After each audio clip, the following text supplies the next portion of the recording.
Selamat berjumpa kembali di acara Pena. Kali ini ada sesuatu yang menarik untuk kita bahas. Ada sesuatu yang membuat kita akan menjadi memahami tentang kehidupan ini. Saudara, kita hidup dalam perjuangan. Hidup harus diperjuangkan. Nah, untuk mencapai sebuah tujuan, hidup harus diupayakan yang terbaik supaya kita bisa mencapai tujuan. Namun, ada beberapa orang ketika dia berjuang untuk mencapai sebuah cita-cita atau tujuan hidup itu, mereka kehilangan arah dan pada akhirnya dia tidak lagi mencapai sebuah tujuan hidupnya. Apa yang terjadi? Ketika dia merasa tidak mampu untuk mencapai apa yang diinginkan dan diharapkan, akhirnya orang ini menjadi putus asa. Saudara, hari-hari ini banyak orang putus asa kita temukan di banyak tempat. Orang yang putus asa, orang mengalami tekanan, pressure yang begitu kuat. Bahkan Ayub sendiri pernah mengalami sebuah kondisi di mana dia tidak berdaya. Dia sudah kehabisan daya, ditinggalkan orang-orang yang dikasihi, bahkan dia dihasut kanan kiri, bahkan oleh sahabat-sahabatnya. Bahkan dia tidak tahu harus berbuat apa, ya kan? Nah, kemudian dia rasanya tidak ada sesuatu yang harus dilakukan. Ditulis begini dalam Ayub 19 ayat 10, "Ia membongkar aku di semua tempat, sehingga aku lenyap dan seperti pohon harapanku dicabutnya." Ayub mengalami sebuah tekanan yang cukup luar biasa. Dan di satu titik ini Ayub sepertinya kehilangan asa, kehilangan harapan hidup. Kenapa? Karena semua yang diharapkan, yang dicita-citakannya, yang diinginkannya, yang dirindukannya, pada akhirnya itu hilang dalam sekejap. Nah, saudara, orang putus asa itu bukan sebuah hal biasa, tetapi itu berbahaya. Secara kehidupan itu sangat berbahaya. Orang yang putus asa ini berdampak sekali atas kehidupan kita, baik secara fisik, baik secara mental, maupun secara rohani. Saudara, jangan dianggap remeh. Ketika engkau putus asa nampaknya biasa, tetapi dampaknya bisa sangat berbahaya dan luar biasa merusaknya kehidupan kita. Nah, mari kita bahas apa itu arti tentang putus asa. Mari kita pahami pengertian tentang sebuah kondisi orang yang putus asa. Saudara, putus asa sendiri kalau saya terjemahkan di dalam pemahaman yang mungkin bisa difahami adalah perasaan gagal karena kehilangan harapan. Perasaan gagal karena kehilangan harapan sehingga menimbulkan dampak negatif pada manusia tersebut. Saudara, ketika kita merasa gagal karena kehilangan harapan atau tidak lagi mencapai harapan yang kita cita-citakan, maka kita akan mengalami yang disebut secara mental atau secara kehidupan. Itu yang disebut putus asa. Saudara, jangan dibiarkan ini terjadi. Karena orang yang putus asa ini, ketika kita biarkan, maka kita akan kehilangan koneksi dengan Tuhan. Nah, orang yang putus asa ini bisa terjadi di mana-mana. Nah, kata asa itu sendiri adalah harapan atau harapan. Bentuk dasar dari kepercayaan, kalau saya terjemahkan sedikit tentang asa atau tentang sebuah harapan, adalah bentuk dasar dari kepercayaan akan sesuatu yang diinginkan. Perhatikan, bentuk dasar dan kepercayaan akan sesuatu yang diinginkan akan terwujud dengan harapan dan akan berbuah kebaikan. Artinya begini, dasar dari kepercayaan akan sesuatu yang diinginkan. Saudara, saya ingat sekali akhirnya muncul dalam pemikiran saya Ibrani 11. Saudara, ternyata asa itu adalah bentuk dasar dan dari kepercayaan itu akan sesuatu yang diinginkan itu terjadi, nyata, terwujud, sekalipun itu belum ada. Saudara, harapan ini kalau kita koneksikan sedikit dalam firman Tuhan bisa menjadi sebuah iman. Saudara, berapa banyak kita mengalami hal ini? Nah, orang yang putus asa artinya orang tidak memiliki koneksi iman dengan benar. Saya ulang. Saya sudah jelaskan apa itu asa dan harapan, apa itu putus asa. Nah, kalau saya jelaskan lebih rinci adalah orang yang putus asa adalah orang yang kehilangan iman di dalam hidupnya. Orang kehilangan arah di dalam hidupnya. Saudara, ini bisa terjadi dalam kehidupan kita.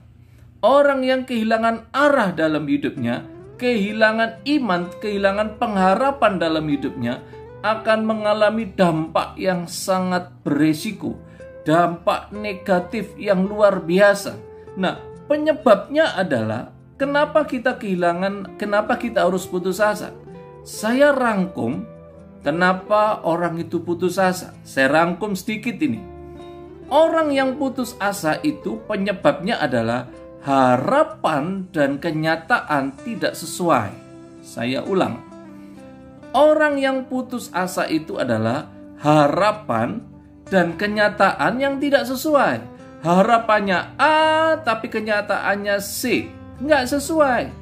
Pada akhirnya ketika ini harapan dan realita atau kenyataan berbeda, maka kalau dibiarkan terus-menerus dan kemudian ini berkelanjutan dari hari ke hari, kita tidak segera bangkit, maka akan menimbulkan keputusasaan. Saudara, ketika harapan atau dasar dari sebuah harapan, kalau saya sebutkan di dalam firman itu adalah iman, saudara, harapan adalah iman, sekalipun belum melihat tapi percaya, sekalipun belum terjadi tapi juga kita percaya bahwa itu akan terjadi, itulah iman. Nah, orang yang putus asa sama dengan orang yang kehilangan dasar iman yang benar.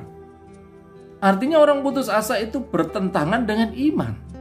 Artinya kita kehilangan dasar iman yang benar seperti yang firman Tuhan ajarkan. Nah, oleh karena itu ketika kita harapan dan realita hidup itu berbeda, maka pada titik tertentu orang itu akan mengalami keputusasaan. Dan ini tidak bisa kita biarkan terus-menerus, saudara. Tidak bisa kita biarkan tanpa kita berubah, tidak kita biarkan tanpa kita beralih atau beranjak. Nah, saya coba sebutkan ciri-ciri. Saya ulang. Ciri-ciri orang putus asa, dampaknya. Mari kita perhatikan. Lihat, ini saya tulis ya.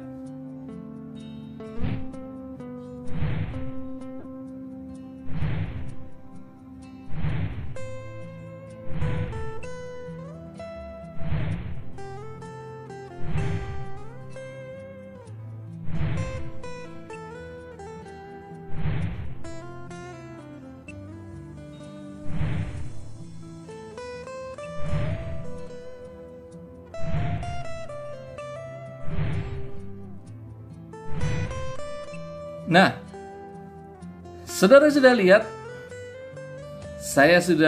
saudara lihat tadi di layar, ciri-ciri orang yang atau dampak atau orang-orang mengalami putus asa, gejala-gejalanya atau ciri-cirinya kurang lebih seperti itu. Nah, saudara bisa lihat ada 13, sebenarnya banyak, cuman saya coba rangkum sedikit aja, tidak banyak tapi 13.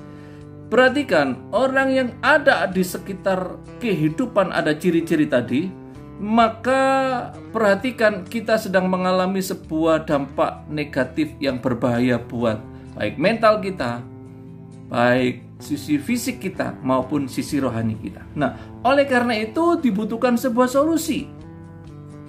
Dibutuhkan sebuah solusi dalam hidup ini supaya saudara tidak segera hancur hidupnya. Saudara bisa keluar dari keputusasaan dan bangkit dan menjadi orang yang berkemenangan. Solusi yang pertama, ini yang pertama nih, saudara.